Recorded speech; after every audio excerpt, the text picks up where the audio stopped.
எல்லாம் படிக்க வச்சேன்னு பீத்திட்டு அலைஞ்சுக்கிட்டு இருக்கான். ஓசியில திருவாரூர்ல இருந்து வந்தவன் நம்ம தாத்தாவுக்கு ஏசி போட்டு கொடுத்தேன்னு பேசிட்டு அலைகிறேன். கால கொடுமை.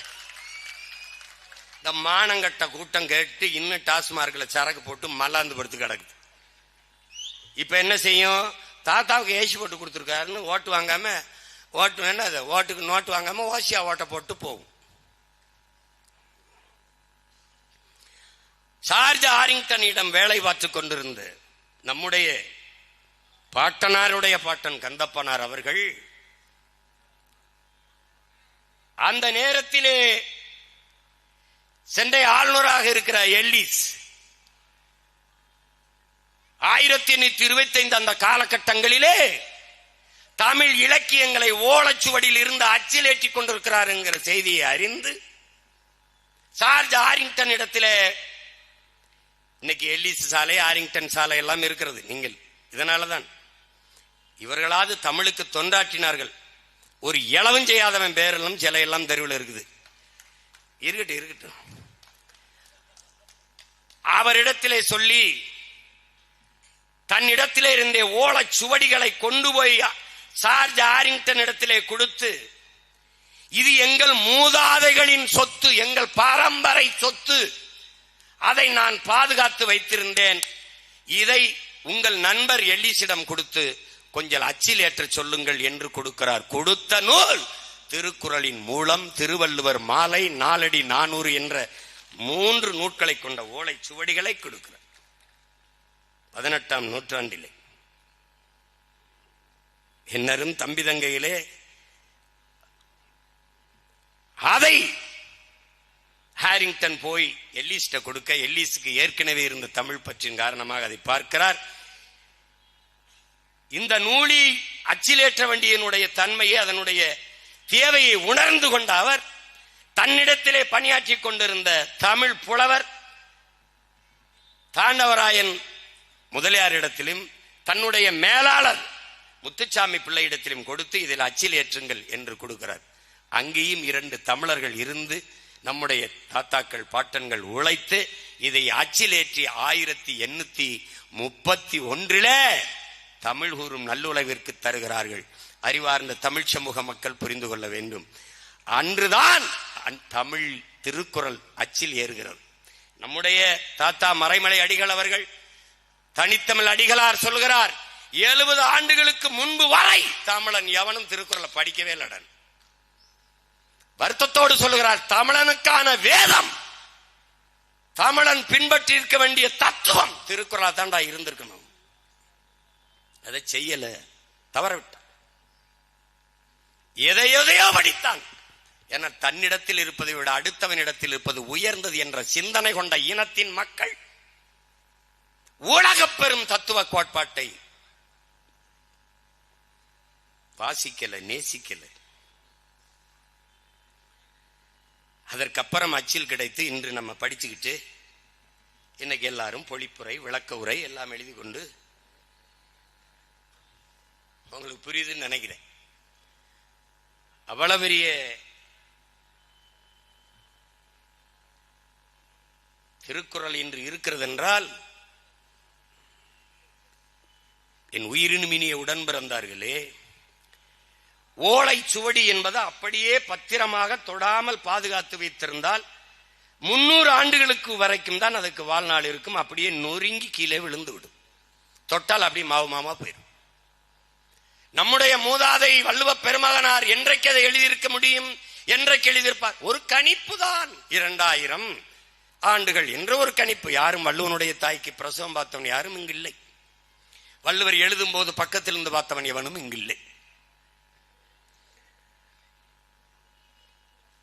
ஆனால் 2000 ஆண்டுகள் என்று வைத்துக் கொண்டாலும் ஒவ்வொரு 300 ஆண்டுக்கும் ஒரு முறை அந்த ஓலைச்சுவடி அழிந்து விடாமல் எடுத்து எடுத்து எடுத்து திருப்பி மறுபடி பதித்து நம் கைக்கு கிடைக்க செய்திருக்கிற ஒவ்வொருவனும் நம்முடைய போற்றுதற்கும் வணக்கத்திற்கும் உரிய முன்னோர்கள் என்பதை 1330 குறட்பா என்று உங்களால் நம்ப முடிகிறதா? ஏன் 5000 இருந்திருக்கலாம்.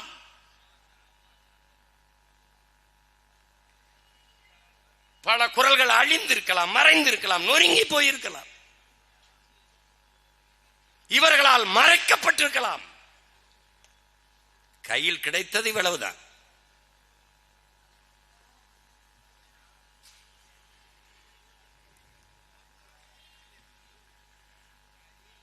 அப்படிப்பட்ட மகத்தான பெரும்பணியை செய்த சமூகத்தின் பிள்ளைகள் அயோத்தியாச பண்டிதரனுடைய குடும்பம், அதனுடைய பிள்ளைகள், நாம் அவருடைய வாரிசுகள் என்கிற பெருமிதமும் திமிரும் நமக்கு இருக்கு.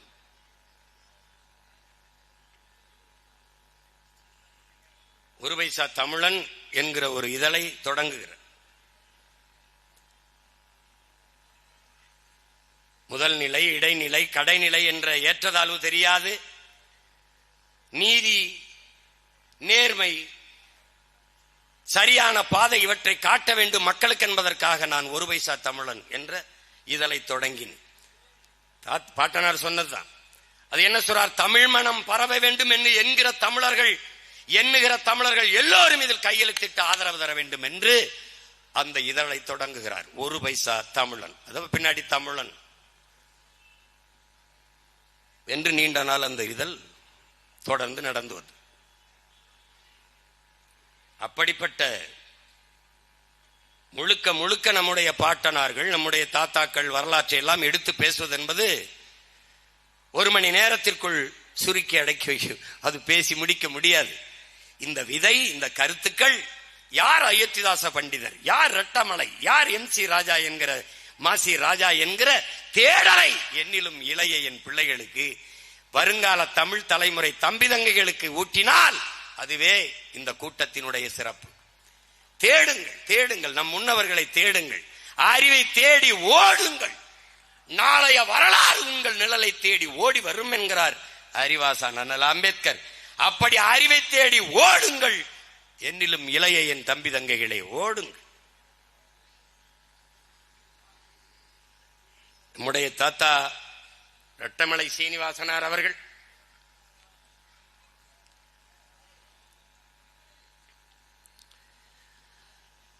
இந்த நிலத்திலே, இந்த நாட்டிலே தொல்குடி தமிழ் பறையர்கள் தான். தொல்குடி மக்கள் தமிழ் பறையர்கள் தான். அவர்கள் தங்களுடைய சமூகத்தினுடைய, தங்கள் இனத்தினுடைய மாண்பை உணர்ந்து கொண்டாலே எதிரிகள் பயந்து நடுங்குவார்கள். அறத்திலும் வீரத்திலும் சிறந்த அடையாளங்களாக வாழ்ந்தவர்கள் பறையர்கள், ஆட்சியாளர்கள் அவர்கள். பறையர் என்ற சொல் இழி சொல் என்று கருதி பயந்து அஞ்சி சாதிய இழிவு, தீண்டாமை, கொடுமைக்கு ஆட்பட்டு வாழாது வீரத்தோடு நிமிர்ந்து சாதிய இழிவை ஒழித்து மறுமலர்ச்சி ஏற்படுவதற்கு அரும்பாட ஆட்ட வேண்டும் என்றால் நம்முடைய தாத்தா ரெட்டமலை சீனிவாசனின் வாழ்க்கை வரலாறு ஒரு வழித்தடம் என்பதை என் தம்பி தங்கைகள் புரிந்து கொள்ள வேண்டும். 1860 இங்கே காணொளியில் காட்டப்பட்டது போல செங்கல்பட்டு மாவட்டத்திலே பிறந்து கல்வி கற்க தடை, தீண்டாமை, கொடுமை, சாதிய இழிவு. கோவையிலே படிக்கிற போது 400 பேர்களில் 10 பேர் தான் பிற சமூகத்தினர். 400 பேர் முழுக்க 10 பேரை தவிர மீதி எல்லாம் பிராமணர்கள். அவர்களுக்கு அருகிலே அவர்களோடு உட்கார்ந்து கல்வி கற்க முடியாது சூழல், இறுக்கம், சாதிய கொடுமை, கடுமை. அப்போது சாதி என்ன என்று கேட்டு பழகுகிற பழக்கம், சாதி என்ன என்று, நம் சாதி என்னவென்று தெரிந்து விடுவார்கள், தெரிந்து விட்டால் நம்ம இழிவாக நடத்துவார்கள் என்று அவர்களோடு கிட்டவே நம்முடைய தாத்தா நெருங்குவதில்லை என்கிற. பள்ளிக்கூடம் கூடிய பிறகு போவேன், பள்ளிக்கூடம் முடிக்கிற மணி அடித்து உடனே வேக வேகமாக நடந்து சென்று விடுவேன். எல்லோரும் விளையாடுவார்கள் திடலில், அவர்களோடு சேர்ந்து விளையாட வேண்டும் என்று எனக்கு பேரார்வம் இருக்கும். ஆனால் அவர்களோடு சேர்ந்து விளையாட முடியாத அந்த நேரம் மனது தாங்க முடியாத வலியை கொடுக்கும் என்கிறார். தாத்தா தாங்கி நின்ற வலியில் பிறந்த பிள்ளைகள் நாம். அந்த வலியை ஒழிக்க நாம் இன்று போராடுகிறோம். அதற்கு நம்மிடத்திலே இருக்கிற ஒரே கருவி நாங்கள் தமிழர்கள் என்கிற நிமிர்வுதான்.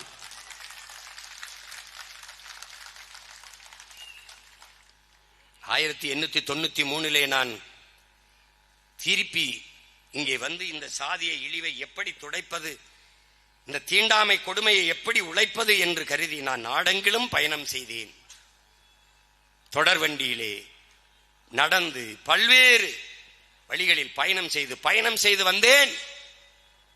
குடிக்க குளிக்க நீரற்று, படுக்க இருக்க குடிசையற்று, நடக்க பாதையற்று, உழைக்க வாய்ப்பற்று, பிழைக்க வழியற்று நின்ற மக்கள், சாதிய இழிவு தீண்டாமை கொடுமையில் சிக்குண்டு வாடி வதங்கி நின்ற சமூக மக்கள், ஆதி தமிழ் மக்கள், பறையர் சமூக மக்கள், இவர்களுடைய விடிவிற்கு, இவர்களுடைய மேம்பாட்டிற்கு, உயர்விற்கு வழியே இல்லையா என்ற முடிவை எடுத்து தன்னை போலவே கல்வி கற்று எல்லோரும் உயர வேண்டும், மேம்பட வேண்டும் என்பதற்காக 1927 கல்வி கழகம் என்ற ஒன்றை தொடங்கி எல்லையரையும் படிக்க வைக்கிறார்.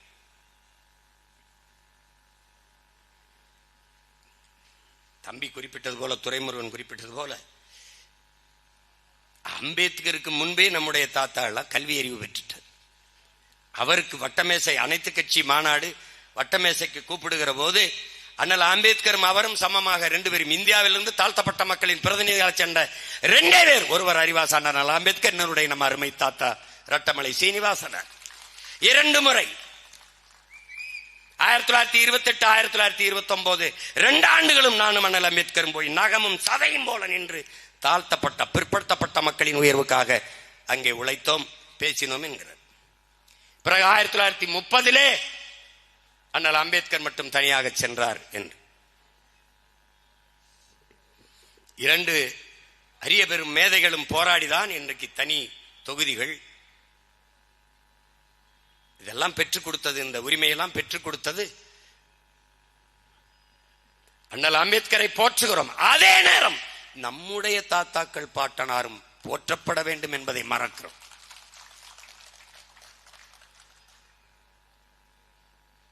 பறையன் என்பது இழி சொல் அல்ல, அது எழுச்சி சொல் என்று காட்டுவதற்காகவே பறையன் என்ற இதழை நடத்தினேன்.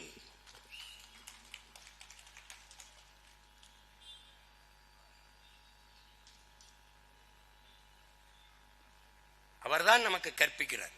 எந்த சொல் உன் மீது இழி சொல் என்று சுமத்தப்படுகிறதோ அந்த சொல்லை நீ எழுச்சி சொல்லாக மாற்றாத வரை உனக்கு உயர்வில்லை, விடுதலை இல்லைங்கிற இந்த வர்ணாசிரம தர்ம கோட்பாடு, பிறப்பின் அடிப்படையில் பேதம் கற்பிக்கிற இந்த கோட்பாடு, இதற்கு மாற்றாக ஒரு கோட்பாட்டை நீ உருவாக்கி கொள்ள வேண்டும். அந்த கோட்பாடு என்ன? அந்த கோட்பாடுதான் நான் பறையன் அல்ல, நான் தேவேந்திரன் அல்ல, நான் தேவர் அல்ல, நான் நாடார் அல்ல, செட்டியார் அல்ல, கவுண்டர் அல்ல, வன்னியர் அல்ல, நான் உடையார் அல்ல, முதலியார் அல்ல, பிள்ளை அல்ல, நான் குறவர் அல்ல, இருளர் அல்ல, என்னென்ன சாதி இருக்கோ இது எதுவும் அல்ல, இது என் அடையாளம் அல்ல. நான் இந்து, இஸ்லாம், கிறிஸ்தவம் இதெல்லாம் நான் ஏற்றிருக்கிற இறை வழிபடுகிற மார்க்கங்கள், சமயங்கள், இவை மாறிக்கொள்ள முடியும். இதெல்லாம் என் அடையாளம் அல்ல. ஆனால் பிறப்பிலிருந்து இறப்பு வரை மாற்ற முடியாத, மாற முடியாத ஒரே அடையாளம் நான் தமிழன் என்பதுதான்.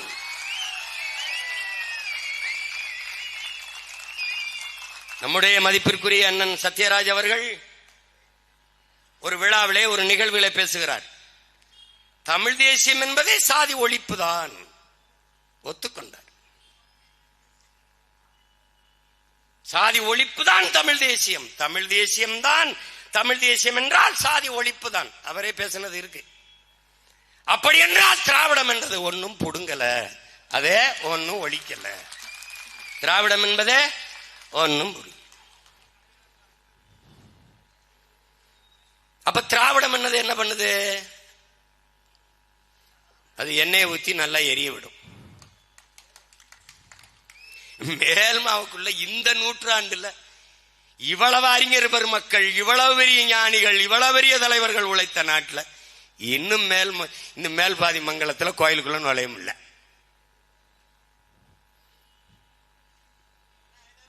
கேளு, நான் உன்னை காதலிக்கிறேன்.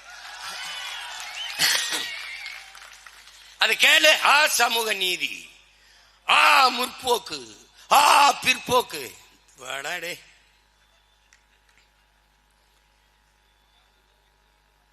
அந்த மாற்று கோட்பாடுதான். வேற வழி கிடையாது, இங்க வழியே கிடையாது. இன்னரும் தம்பி தங்கைகளே, உங்களிடத்தில் கேட்கிறேன். பறையருக்கு கட்சி இருக்குது, நாடாருக்கு கட்சி இருக்குது, கோணாருக்கு கட்சி இருக்குது, உடையாருக்கு கட்சி இருக்குது, தேவருக்கு கட்சி இருக்குது, தேவேந்தருக்கு கட்சி இருக்குது, கவுண்டருக்கு கட்சி இருக்குது, வன்னியருக்கு கட்சி இருக்குது, முதலியாருக்கு கட்சி இருக்குது, பிள்ளைக்கு கட்சி இருக்குது. கட்சி இல்லாத சாதி இல்ல, சாதி இல்ல கட்சி எல்லா கட்சிக்கும் இருக்குது, மதத்துக்கு இருக்குது. ஆனால் நீ பிறந்த பெருமை மிக்க தமிழன் என்கிற இனத்திற்கு ஒரு கட்சி இருக்கா? ஒரு அரசியல் இருக்கா? ஒரு ஆள் இருக்கானா? இருக்கானா? சொல்லு, இருக்கானா? நம்முடைய மூதாதைகள் அயோத்தியாச பண்டிதர் ரெட்டமலை சீனிவாசன், MC ராஜா என்கிற மாசி ராஜா என்ற முன்னோர்களை போற்றுவதற்கு இந்த கட்சியில், இந்த நாட்டில் இருக்கிற அரசியல் கட்சியில் ஏதாவது செய்யுமா? வீர பெரும்பாட்டன்கள் தீரன் சின்னமலைக்கு எல்லா சாதியும் போய் மாலை போடுமா? எவனாவது மனச்சான்றுள்ள தமிழன் சொல்றான்? டேய், ஒரு தமிழன் சொல்றான்? சொல்றா. வெள்ளைக்காரனை வாளும் வேலும் வைத்து விரக்கடித்த மறவன் பூலித்தேவனுக்கு எல்லா சாதிக்காரனும் போடுவானாடா? போடுவானா? போட்டிருக்கானா? தமிழ் பேரினத்தின் பெருமை மிக பெண்ணின் குறியீடுறா. மாதர்குலம் போற்றி போற்றி போற்றி வணங்க வேண்டிய பெருமாட்டிடா நம்முடைய வீர பெருமாட்டி வேலு நாச்சியார் அவர்கள். ஆண் மன்னர்கள் எல்லாம் தோற்றாண்டா நம் இனத்தின் வரலாற்றிலே. பூலித்தேவன், மருதுபாண்டி, அழகு முத்துக்கோன், தீரன் சின்னமலை, நம் பாட்டன் எல்லாம் போரிட்டு மாண்டார்கள். ஆனால் களத்திலே போரிட்டு வென்ற ஒரே மரத்தினம் பாட்டி வேலுநாச்சியார் மட்டும்தான்டா. இந்திய போராட்ட வரலாற்றிலே, இந்த பெருநிலத்திலே, துணை கண்டத்திலே ஒரே ஒரு பெண்மகள் தான்டா. எல்லாரும் தோற்றாண்டா. அவளுக்கு எல்லாரும் மாலை போட்டு பாத்திருக்கியாடா? அவளுக்கு சிவகங்கை அரண்மனை கிட்ட மரப்பாச்சி திண்டி பொம்மை இருக்கு, அதை வேற எங்கேயாவது சில பாத்திரிக்கா? பாத்திரிக்கா? பூலித்தேவனுக்கு நெற்கட்டும் சேவலை விட வேற எங்கேயாடா பாத்திரிக்கியாடா நீ? பாத்திரிக்கா? வேற யாருக்கு சொல்லு? பெருந்தலைவர் காமராஜன் தாத்தனுக்கு எல்லாரும் மாலை போடுவானாடா? தெய்வ திருமகன் தாத்தா முத்துராமலிங்க நாட்டின் விடுதலைக்கு 9 ஆண்டுகள் சிறையில் இருந்த நம் தாத்தனுங்களுக்கு போடுவானாடா? செக்கை இழுத்த மரம் ஒருத்தருக்கா நம்ம பாட்டேன். பணக்காரன்டா, பிறப்பால் பணக்காரன், சொத்தம்பட்டையும் வித்து நாட்டு விடுதலைக்கு செலவு பண்ண நம்முடைய பாட்டன் வாவு சிதம்பரனாருக்கு எல்லா சாதிக்காரன மாலை போட்டு வணங்கி பாத்திருக்கியாடா? பாத்திருக்கியா? பாத்திருக்கியா? நீ பாத்திருக்கியா? போவியா? ஆனால் அம்பேத்கர் வச்சுக்க, அறிவாசன் எல்லாரும் மாலை போட்டு வணங்கி பார்த்திருக்கிய? நம்முடைய பாட்டனார் தாத்தாக்கள் எல்லாரும் மாலை போட்டு வணங்கி பார்த்திருக்கியா? பாத்திருக்கியா நீ? பெரும்பிடுகு முத்தரைன்னு நமக்கு ஒரு பாட்டன் இருக்காடா, சுவரன் மாறன் நம்முடைய பாட்டன். எல்லாரும் மாலை போட்டு வணங்கி பார்த்திருக்கியாடா? இல்லடா. அதான்டா இங்க இருக்கிற அரசியல். பெரும்பிடுகா முத்தரையில் 2 பேரை போய் மாலை போட விடுவான்டா. தீரன் சின்னமலையா கவுண்டர்ல 2 பேர் போடு. முத்துராமலிங்க தவிர இங்க அந்த மருது வண்டியா அது கண்டுக்கிறது இல்ல. வேலுநாச்சியாரா சுத்தமா இல்ல. காமராஜரா நாடார்ல 4 பேர் போவான்டா, அதுவும் போனா போவான் இல்ல.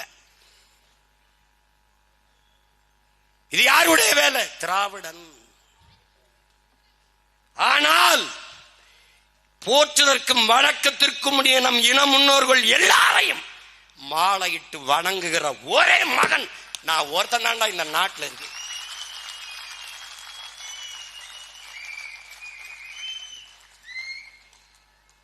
அவனவன் சாதி மதத்துக்கு நிற்கிறான். நான் பிறந்த பெருமை மிக்க தமிழன் என்கிற தேசிய இனத்திற்கு நிற்கிறோம்டா. நாங்கள் தமிழர்கள் என்ற திமிரோடு நாய் பேய் நரியெல்லாம் நாட்டாளும் போது மானமும் வீரம் கொண்ட புலி ஆளாதாடா இந்த நாட்டை? புலி ஆளாதா? இந்த நாட்டை புலி ஆளாதா? நடக்குது 26ல எங்கள் வேட்டை.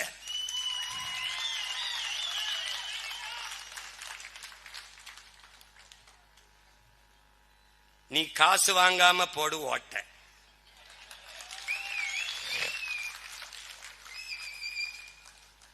ஆனால் ஐயா கருணாநிதி சமாதிக்கு எல்லா சாதியும் கூட்டிட்டு போவான். அது திராவிடம். ஒவ்வொரு சாதியும் பிரிந்து பிரிந்து தம் இனமுன்னோருக்கு வணக்கம் செலுத்தும் தமிழ் தேசியம். இதான் இது.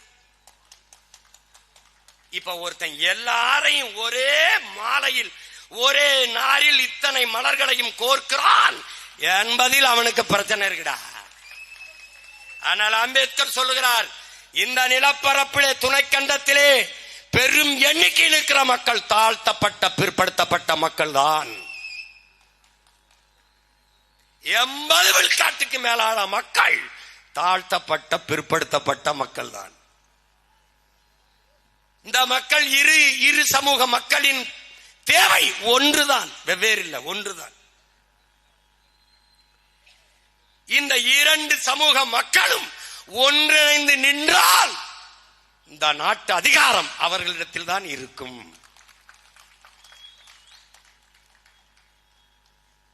ஆனால் இவர்கள் நிற்பதில்லை. அதுதான் கெடுவாய்ப்பு.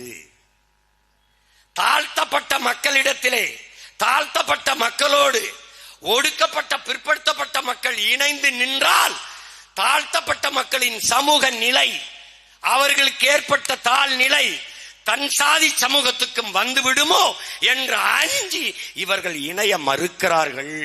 நான் சொல்லல, அறிவாசான அம்பேத்கர். எல்லாம் கவனிச்சுக்கணும்.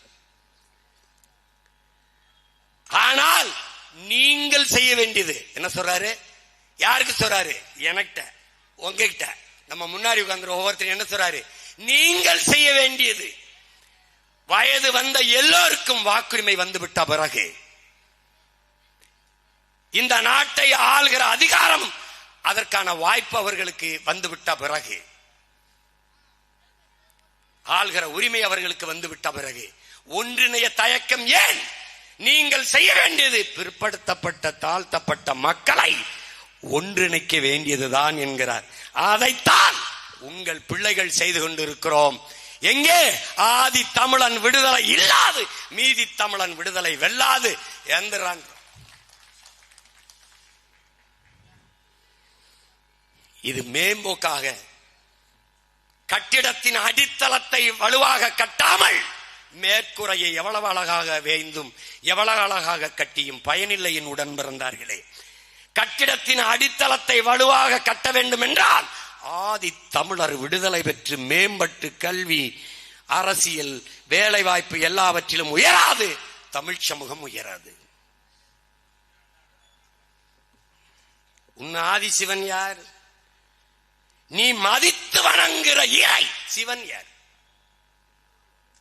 சிவன் யார்? சிவனை மதித்து வணங்குகிறாய், அவன் பரம்பரையை மிதித்து ஒதுக்குகிறாய். இதுதான் இங்க நடந்த கொடுமை.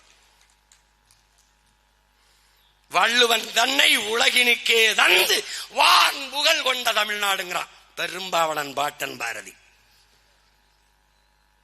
அந்த வள்ளுவன் வழிவந்த பரம்பரையை பறையன் என்று தாழ்த்தி வீழ்த்தி சுகம் காணுகிறாய். இதாண்டா கொடுமை, இதாண்டா கொடுமை. இதை தகர்க்க யாரால் முடியும்? தமிழ் பேரினத்தின் பெருந்தீ பிரபாகரன் என்ற பெரும் நெருப்பால் முடியும். அவனுடைய மகன் சீமான், அவனுடைய பிள்ளைகள், அவன் உயிர் தம்பி தங்கைகளால் தான் இதை சாத்தியப்படுத்த முடியும். இதையெல்லாம் பேசினால் போலி தமிழ் தேசியவாதிகள் என்பார்கள். யார்? நம்மை போலி தமிழ் தேசியர்கள் என்று சொல்பவர்கள் யார்? சில கூலி திராவிடர்கள்.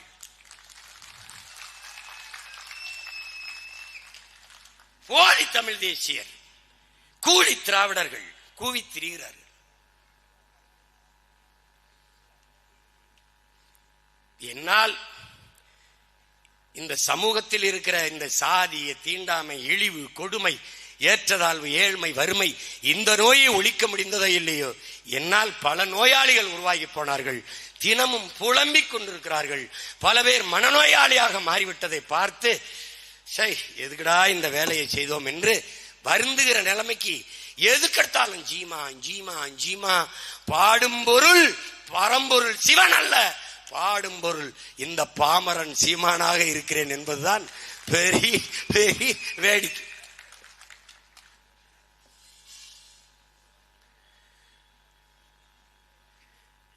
நம்முடைய தாத்தா மாசி ராஜா அவர்கள் உலகத்தின் தலை சிறந்த மனிதர்களில் ஒருவர். நான் சொல்லல, வெள்ளக்கார துறைகளே, வெள்ளக்கார ஆளுநர்களே பாராட்டுகிறார்கள். நம்முடைய பாட்டனார், நம்முடைய தாத்தா அயோத்தியாச பண்டிதர் அவர்களுக்கு, நம்முடைய தாத்தா ரெட்டமலை சீனிவாசன் அவர்களுக்கு, ஒடுக்கப்பட்ட மக்கள், தாழ்த்தப்பட்ட மக்களின் உயர்வுக்கு மேம்பாட்டுக்கு ஆற்றிய அரிய தொண்டை பார்த்து அவருக்கு 1926 ராவ் சாஹிப் என்கிற பட்டத்தையும், பிறகு 1930 திவான் பகதூர் ராவ் பகதூர் என்ற பட்டத்தையும், பிறகு 1936 திவான் பகதூர் என்ற பட்டத்தையும் கொடுத்து வெள்ளையர் அரசு பெருமைப்படுத்தியது. அறிவார்ந்த தமிழ் சமூக தம்பி தங்கைகள், அடுத்த மாபெரும் அடையாளமும் ஆளுமமாக இருக்கிறது நம்முடைய தாத்தா மாசி ராஜா அவர்கள். சிறந்த கல்வியாளர், ஆசிரியர், படிக்கவில்லை என்ற நிலையில் படிப்பிக்கிற இடத்திற்கு உயர்ந்த ஆசிரியர் பெருமகன், கற்பித்தலில் தனித்திறன் கொண்ட ஆற்றலாளர், இனிய மொழி, எளிய வார்த்தைகள், எளிய பேரன்பு கொண்டு மாணவர்களை நடத்துகிற, சுடு சொல் இல்லாது, கடுஞ்சொல் இல்லாது, இன்சொல்லால் மாணவர்களை நடத்துகிற, கடும் பயிற்சியும் எளிய முறையில் கற்றுக் கொடுத்து ஊட்டி புகட்டுகிற பேராற்றல் கொண்ட பெருந்தகையாக நம்முடைய தாத்தா மாசி ராஜா அவர்கள் இருந்தார். பிறகு சென்னையிலே சாரணர் NSS சாரணர் இயக்கம் என்ற ஒன்றை தோற்றுவித்த பெருந்தகையாக நம்முடைய தாத்தா மாசி ராஜா அவர்கள் இருந்திருக்கிறார். சென்னையில் தொடங்கி அதை தமிழ்நாடெங்கும் பொதுமைப்படுத்துவதற்கு மிகுந்த ஈடுபாட்டோடு உழைத்து அந்த சாரணர் இயக்கத்தை கொண்டு போய் சேர்த்திருக்கிறார். 1924 இந்தியாவில் இருந்து முதன் முதலாக இந்த நாட்டிலே பொதுப்பணி தொடர்பான அந்த அரசாணை கூட்டத்திற்கு அழைக்கப்பட்ட மகன் நம்முடைய தாத்தா மாசி ராஜா அவர்கள்தான். அந்த கூட்டத்திலே பங்கேற்று அவர் எடுத்து வைத்த கருத்தில்தான் இந்த நிலப்பரப்பில் தாழ்த்தப்பட்ட பிற்படுத்தப்பட்ட மக்கள் அவர்கள் சுமந்திருக்கிற இழிநிலையை உலகத்தாரின் பார்வைக்கு கொண்டு போய் சேர்த்த பெருமகன் நம்முடைய தாத்தா MG ராஜா அவர்கள்தான், மாசி ராஜா அவர்கள்தான். பிறகு வில்லிங்டன் பிரபு அவர்களால் 1919 கௌரவ நீதிபதியாக நியமிக்கப்பட்டு கௌரவ சட்டமன்ற உறுப்பினராக அனுப்பப்பட்டு அங்கு தொடர்ச்சியாக 21, 25, 26 இந்த காலகட்டங்களில் தொடர்ச்சியாக சட்டசபையிலே இருந்து மக்கள் பணியாற்றிய மகத்தான தலைவர். நீதிபதியாக இருக்கிற போது நீதி தவறாமல் உண்மையும் நேர்மையுமாக எப்படி ஒரு நீதிபதி இருக்க வேண்டும் என்பதற்கு முன்மாதிரியாக வாழ்ந்து காட்டிய மகான் நம்முடைய தாத்தா மாசி ராஜா அவர்கள் என்பதை தமிழ் இளம் தம்பி தங்கையினர் மறந்துவிடக் கூடாது. ஒரு குறிப்பிட்ட நேரத்திற்குள் இந்த 3 பெரும் ஆளுமைகளை எடுத்து வச்சு பேசி முடிப்பது என்பது மிகப்பெரிய சவால். பாட்டனார் அயோத்திதாசரே ஒரு மேடை கொடுத்திருக்க வேண்டும், தாத்தா ரெட்டமலை சீனிவாசனுக்கு 1 மணி நேரம் கொடுத்திருக்க வேண்டும் குறைந்தது, தாத்தா மாசி ராஜா அவர்களுக்கு கொடுத்திருக்க வேண்டும். 3 பேரையும் சேர்த்து பேச என்று என்னுடைய திறமைக்கு ஒரு சவால் போல விட்டீர்கள். நேரம் வேறு போய்கொண்டிருக்கிறது. ஆனாலும் என் அன்பு பிள்ளைகள், நம்முடைய தாத்தாக்கள் பாட்டனார்களை தேடி தேடி நீங்கள் படித்து அறிய வேண்டும். வரலாற்றில் தெளிவு பெறாத எந்த இனமும் எழுச்சி பெறாது. வரலாற்றை படிக்க முடியாதவன் வரலாற்றை படைக்க முடியாது. நாம் நம்மின வரலாற்றை படைத்தால் தான் நமக்கான வரலாற்றை படைக்க முடியும்.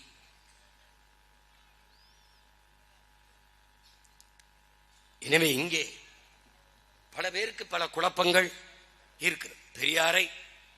பெரியாரை கன்னடர் என்று சொல்கிறார்கள், அவரை தமிழர் என்று ஏற்க மாட்டேன் என்கிறார்கள். என்ற குற்றச்சாட்டை நம் மீது வைக்கிறார். பெரியார் ஒருபோதும் தன்னை தமிழர் என்று சொல்லிக் கொண்டதே இல்லை. அவரே சொல்கிறார் நான் கன்னடர் என்று. கன்னடரை கர்நாடர் என்று சொல்லாது, கருப்பை கருப்பென்று சொல்லாமல் வெளுப்பு என்று எப்படி சொல்வீர்கள்? கன்னடரை கன்னடராக ஏற்பதில் உங்களுக்கு என்ன பிரச்சனை? பெரியாரை கன்னடர் என்கிறார்கள், அண்ணல் அம்பேத்கரை நாளை மராட்டியர் என்பார்கள். அண்ணல் அம்பேத்கரை மராட்டியர் என்றுதான் நாங்கள் சொல்கிறோம், மராட்டியர் என்றுதான் நாங்கள் ஏற்கிறோம். பிறகு இவ்வளவு காலம் அவரை அறிவாசானை பின்பற்றுவது நாங்கள் தமிழர் என்று அல்ல, மராட்டியர் என்றுதான். அவருடைய கோட்பாடுகள் மகத்தானது, மானுட சமூகத்தின் உயர்விற்கு மேம்பாட்டுக்கானது. அதை வாசித்து நேசித்து அறிந்ததால் அந்த தடத்தை, அந்த வழியை நாங்கள் பின்பற்றுகிறோம், அவ்வளவுதான். விண்ணூர்தியில் பறக்கிறோம், தமிழன் கண்டுபிடித்தான் என்றல்ல, வெள்ளைக்காரன் கண்டுபிடித்தான், ஆல்பர்ட் ரைட் வில்பர் ரைட் 2 பேரும் கண்டுபிடித்தார்கள் என்பது தெரிந்துதான் பறக்கிறோம். ஊசி போடுகிறோம், தமிழர்கள் கண்டுபிடித்தார்கள் என்றல்ல, வெள்ளைக்காரர்கள் கண்டுபிடித்தார்கள் என்றுதான். ஆனால் போட்டால் பொழைக்க முடியுது, வலி போகுது, நோய் தீருது, போடுறோம். உலகெங்கும் சரியானதை ஏற்கிறோம், தவறானதை தவிர்க்கிறோம். மாமேதை மார்க்ஸ் அவர்களை ஜெர்மானியர் என்றுதான் ஏற்கிறோம். அவன் முன்வைத்த கோட்பாடு உலகெங்கும் வாழ்கிற மானுட சமூகத்திற்கு பொதுவானது, ஏற்கிறோம். அப்படித்தான் எங்கள் மோதாதை தந்திரெளிய மறைமொழி வள்ளுவமும் குறளும் உலகெங்கும் ஏற்கப்பட்டிருப்பது. அப்படித்தான் அப்படித்தான் இன்றும் சொல்வோம், என்றும் சொல்வோம். எங்களுக்கு அறிவார்ந்த தமிழ் சமூக தம்பி தங்கைகளே, எங்களுக்கு ஒரு கொள்கை நிலைப்பாடு இருக்கிறது. நாங்கள் அண்ணல் அம்பேத்கரின் கோட்டையும் சூட்டையும் வாங்கி கொண்டு வருவதற்கு வந்தவர்கள் அல்ல. அவர் கொள்கையையும் கோட்பாடுகளையும், கோட்டும் சூட்டும் மட்டுமல்ல, அவருடைய கொள்கையும் கோட்பாடுகளும் எங்களுக்கு அவசியம். அதிலே அறிவாசான் அண்ணல் அம்பேத்கரை எங்களின் முன்னத்தி ஏறாக, வழித்தடமாக, வழிகாட்டியாக ஏற்கிறோம், அறிவு ஆசானாக ஏற்கிறோம். ஆனால் எங்களின் தலைவர்களாக எங்கள் பாட்டனார் அயோத்திதாசர், ரெட்டமலை சீனிவாசன், மாசி ராஜா அவர்களை ஏற்கிறோம். மார்க்ஸை எங்களுடைய அறிவு ஆசானாக, வழித்தடமாக, வழிகாட்டியாக ஏற்கிறோம். சாக்ரட்டிஸை அப்படித்தான் ஏற்கிறோம். பிளாட்டோவை, அரிஸ்டாட்டிலை அப்படித்தான் ஏற்கிறோம். இங்கர்சால் ஏங்கல்ஸை அப்படித்தான் ஏற்கிறோம். ஹோசிமினை அப்படித்தான் ஏற்கிறோம். மாசே துங்கை அப்படித்தான் ஏற்கிறோம். பிடல் காஸ்ட்ரோவை, சேகுவேராவை அப்படித்தான் ஏற்கிறோம். பகத்சிங்கை அப்படித்தான் ஏற்கிறோம். சுபாஷ் சந்திர போஸை அப்படித்தான் ஏற்கிறோம். மார்க்சிய கோட்பாட்டை ஏற்கிறோம். ஆனால் தலைவர்களாக எங்கள் தாத்தா சிங்காரவேலரையும் சிவானந்தத்தையும் வாழ்ந்து கொண்டிருக்கிற மனித மகான் எங்கள் அப்பா நல்லகண்ணுவைத்தான் தலைவனாக இருக்கிறோம்.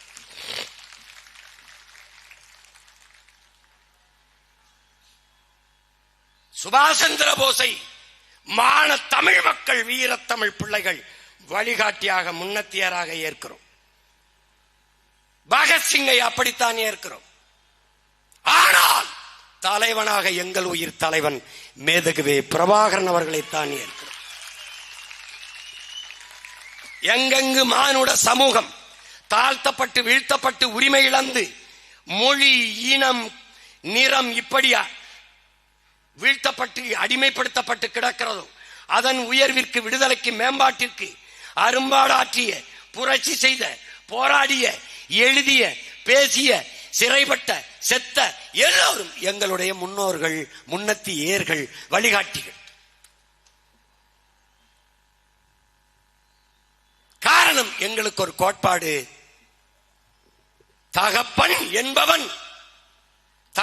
என்பவன் என்னை பெத்தவனாக இருக்க வேண்டும், தலைவன் என்பவன் என் ரத்தவனாக இருக்க வேண்டும். என் மொழி புரியாதவன் எனக்கு இறைவனாக இருக்க முடியாது, என் வழி உணராதவன் எனக்கு தலைவனாக இருக்க முடியாது. இது எங்கள் கோட்பாடு.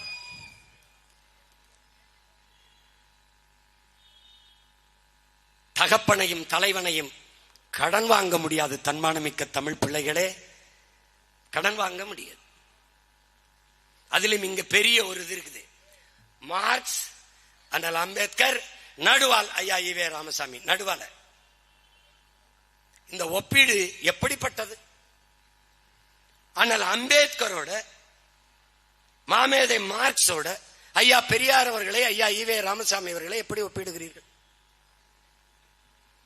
ஒருவன் 2000 ஆண்டுகளில் இப்படி ஒருவன் தோன்றியதே இல்லை, இப்படி ஒரு சிந்தனையாளன் தோன்றியதில்லை, இனி தோன்றப் போவதும் இல்லை என்று தோன்றியவன் மார்க்ஸ். இழப்பதற்கு ஒன்றுமில்லை, அடைவதற்கு ஒரு பொன்னுலகம் இருக்கிறது என்று முழக்கத்தை முன்வைத்து உழைக்கும் மக்களை ஒன்று திரட்டினார்.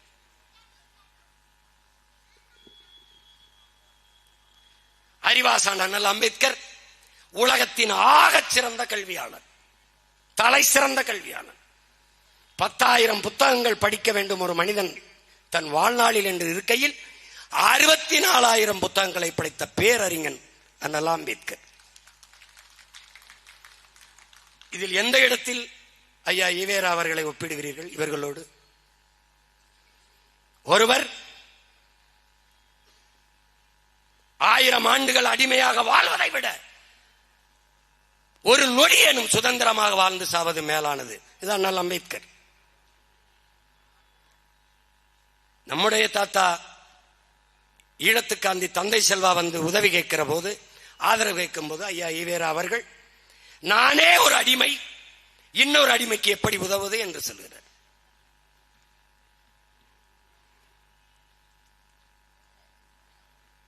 இழந்துவிட்ட உரிமைகளை பிச்சை கேட்டு பெற முடியாது, போராடித்தான் பெற்றாக வேண்டும். இது உலக பொதுமைக்கு புரட்சியாளர் அம்பேத்கர் வைத்த கோட்பாடு. சாதிய இழிவை துடைத்தெறிய போராடாமல் இருப்பதை விட செத்து ஒழிவதே மேலானது. கோயில்களில் எப்போதும் ஆடுகளை தான் பலியிடுகிறார்களே ஒழிய சிங்கங்களை அல்ல. என்னரும் மக்களே, நீங்கள் இந்த பூமியில் பிறந்து சாதிய இழிவு தீண்டாமை கொடுமையை சிக்கி தவிக்கிறதை பார்க்கும்போது என் இதயத்தில் ரத்தம் கசிகிறது. இந்த கொடுமைகளை எல்லாம் சுமந்து வாழ்வதற்கு பதிலாக நீங்கள் தாயின் கருவறையிலேயே கலைந்து போய் இருக்க கூடாதா என்று வருந்தியவன் நம்முடைய அறிவாசான் அண்ணல் அம்பேத்கர் அவர்கள். அடிமைப்பட்டு உரிமை இழந்து நிற்கிற இனங்களுக்கு, மக்களுக்கு ஒரே வழிதான் அரசியல் விடுதலை தான். அதிகாரம் மிக வலிமையானது. அனைத்து துன்பப்பூட்டுகளுக்குமான சாவி ஆட்சி அதிகாரம் மட்டுமே. இது அண்ணல் அம்பேத்கர். அரசியல் விடுதலை தான் அண்ணல் அம்பேத்கர். ஐயா ஈவேரா அவர்கள் அரசியல் அயோக்கியர்களின் புகழாடம், அரசியல் அயோக்கியர்களின் புகலிடம். வாக்கு வலிமை மிக்க ஆயுதம். மதிப்புமிக்க நம் உரிமையை சில ரொட்டி துண்டுகளுக்காக விற்பதென்பது அவமானகரமானது. அண்ணல் அம்பேத்கர் வலிமை மிக்க ஆயுதம் அண்ணல் அம்பேத்கருக்கு. ஐயா ஈவேராவுக்கு ஓட்டு பொறுக்கிகள். இதில் எந்த கோட்பாட்டில் பொருத்துகிறீர்கள்? எந்த கோட்பாட்டில்? எந்த கோட்பாட்டில்? அவர் சிந்தித்தது, பேசியது, எழுதியது எல்லாம் தமிழ் பேரினத்திற்கு எதிரானது. பேரினத்திற்கு எதிரானது.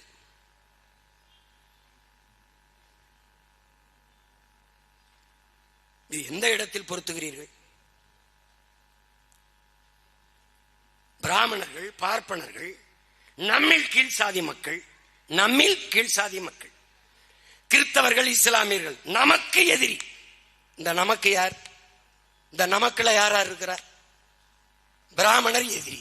நம்மில் கீழான மக்கள், உங்களில் கீழான மக்கள் யார் யார்? இஸ்லாமியன், கிறிஸ்தவன் எதிரி. நமக்கு, அந்த நமக்குள்ள யாரா இருக்கீங்க? இதுக்கு யார்கிட்ட பதில் இருக்கு? நான் யாருக்கும் அடிமை இல்லை, எனக்கும் யாரும் அடிமை இல்லை. அண்ணல் அம்பேத்கர் இந்த கோட்பாட்டில் எங்கே பொருந்தது? எங்கே பொருந்தது?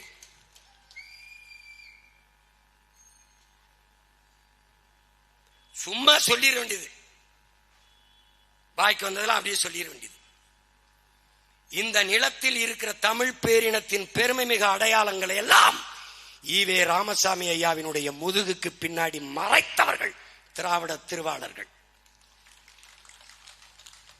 இப்போது இப்படி தள்ளிவிட்டு ஒவ்வொரு அடையாளமாக தமிழ் இளம் தலைமுறைக்கு அடையாளம் காட்டிக் கொண்டிருக்கிற பிள்ளைகள் தமிழ் தேசிய பிள்ளைகள். இப்படித்தான் எல்லாம் திட்டமிட்டு அறிவார்ந்த தம்பி தங்கைகளே, ஒரு மானுட இனம், ஒரு மனித குழு எப்படி கூட்டம் கூட்டமாக வாழும் நீங்கள் படிக்காததா? 2 ஏக்கரில் தான் வாழுமா? குறைந்தது 2000, 200, 300, 400, 1100 ஏக்கர் நிலப்பரப்பில் தான் வாழ்வார்கள். ஆனால் கீழடியிலே வெறும் 2 ஏக்கர் நிலத்தை தோண்டிவிட்டு இது தமிழர் நாகரிகம் இல்லை, திராவிட நாகரிகம் இல்லை, இந்திய பண்பாடு, என்ன நீங்க பட்டிமன்றம் நடத்திட்டு இருக்க?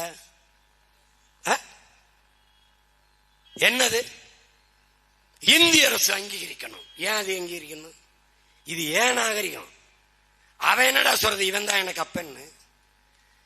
அவன் யார் சொல்றது இவன் தான் என் தாய்ன்னு? எனக்கு தெரியாத பெத்த தாய் தந்தர் எனக்கு தெரியாதடா. அவன் அங்கீகரிக்கணுமா? எப்படி? பாரதிய ஜனதாவை எதிர்க்குது, பிஜேபி அரசை எதிர்க்குது, சிபிஐ விசாரணை கேட்குது. இது அது உள்துறை அமைச்சர் கீழே தான் இருக்கு, இயங்குது. பாரதிய ஜனதா அரசு கிட்ட கோரிக்கை வைக்குது, சிபிஐ விசாரணை கொடு. சிபிஐ மத்திய அரசை எதுக்குதான்? இன்னும் நம்பிக்கொண்டு திரிகிற பாமர மக்கள், என் இன கூட்டம் இது.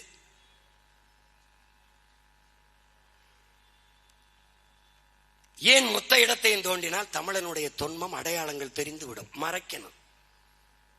அடித்த அடியில் கீழடி திராவிட நாகரிகம், இந்திய நாகரிகம் எல்லாம் சொல்ல முடியாது. கீழடி தமிழரின் தாய்மடி இப்பதான் கிடைக்குது. ஏன்? விழுந்த அடி அப்படி.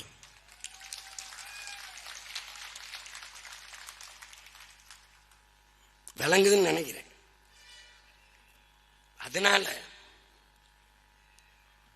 துணிந்து நிமிர்ந்து தமிழ் தேசிய பிள்ளைகள் எழணும். நம்ம பாட்டன் சொல்லியிருப்பாரு திராவிடர் என்று. அதனால உங்க பாட்டன் தான் திராவிடர்னு. திராவிடர்னு அவர் சொன்னது ஒரு மாற்று கோட்பாட்டுக்கு. ஆனால் அதுக்கு பின்னாடி ஒரு பெரிய திருடர் கூட்டம் வந்து பதுங்கும் என்று அவருக்கு தெரிந்திருந்தால், ஒரு பைசா தமிழன் என்று இதழ் தொடங்கியவர் நாங்கள் தமிழர்கள் என்றே முடித்திருப்பார். எல்லோரும் தொடக்கமும் அப்படித்தான் இருந்தது. மொழி ஞாயிறு தாத்தா தேவனைய பாவாணரும் திராவிடம் திராவிடம் என்றுதான் பாடி வந்தார். பிறகு திராவிடம் தீது என்று முடித்து விட்டார். வென்று வருவான் திராவிட காலை என்றுதான் புரட்சி பாவலன் தாத்தன் பாரதிதாசன் பாடினான். கடைசியா நறுக்குவோம் பகையின் வேர் நாம் தமிழர், நாம் தமிழர் என்று முறை செய்வாய் என்று முடித்து விட்டார்.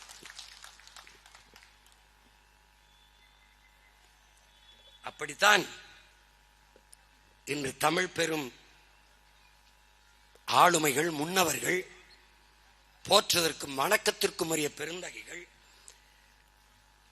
நம் இனம் சிறக்க பெருமைப்பட வாழ பிறந்து மறைந்த பெருமக்கள், பாட்டனார் அயோத்திதாசர், தாத்தா ரெட்டமலை, தாத்தா மாசி ராஜா போன்ற பெருமக்களை நாம் புகழ்ந்து கொண்டிருப்பது நம்முடைய பிறவி கடமை. இது வாக்குக்காக என்று நினைத்தால் அவர்கள் எனக்கு போட வேண்டாம். எதிர்கால தமிழ் பிள்ளைகளின் வாழ்க்கைக்காக என்று நினைத்தால் இந்த பிள்ளைகளை ஆதரியுங்கள். ஓட்டுக்காக இதை பேசுகிறார்கள் என்று நினைத்தால் உங்கள் ஓட்டு எனக்கு தீட்டு போட்டு விடாதீர்கள். இந்த நாட்டுக்காக இந்த பிள்ளைகள் பேசுகிறார்கள் என்று நினைத்தால் உங்கள் பிள்ளைகளை எங்களுக்கு உங்கள் ஓட்டை அளித்து நாட்டை கையெழுயுங்கள். எங்கள் முன்னவர்கள், எங்கள் பாட்டனார், எங்கள் தாத்தா அயோத்திதாசர், எங்கள் தாத்தா ரெட்டமலை, மாசி ராஜா போன்ற முன்னவர்கள் கண்ட கனவை இந்த மண்ணிலே நிறைவேற்றி மகத்தான மாண்புமிக்க மேன்மை பெற்ற, உரிமை பெற்ற, விடுதலை பெற்ற கல்வி, வேலை வாய்ப்பு, பொருளாதாரம், அரசியல் அதிகாரத்தில் மேம்பட்ட ஒரு தமிழ் சமூகத்தை படைப்போம் என்கிற உறுதியை எங்கள் தாத்தாவின் புகழ் போற்றுகிற இந்நாளில் தமிழ் பிள்ளைகள் ஏற்போம். நம்முடைய பாட்டனார் அயோத்திதாசர், நம்முடைய தாத்தா ரெட்டமலை சீனிவாசனார், நம்முடைய தாத்தா மாசி ராஜா ஆகியோருக்கு என்னுடைய பெருமை மிக்க புகழ் வணக்கத்தை செலுத்துகிறேன். உங்கள் அனைவருக்கும் என்னுடைய அன்பும் வணக்கமும். தமிழ்தாய் வாழ்க, தலைவர் பிரபாகரன் வாழ்க, நாம் தமிழர்.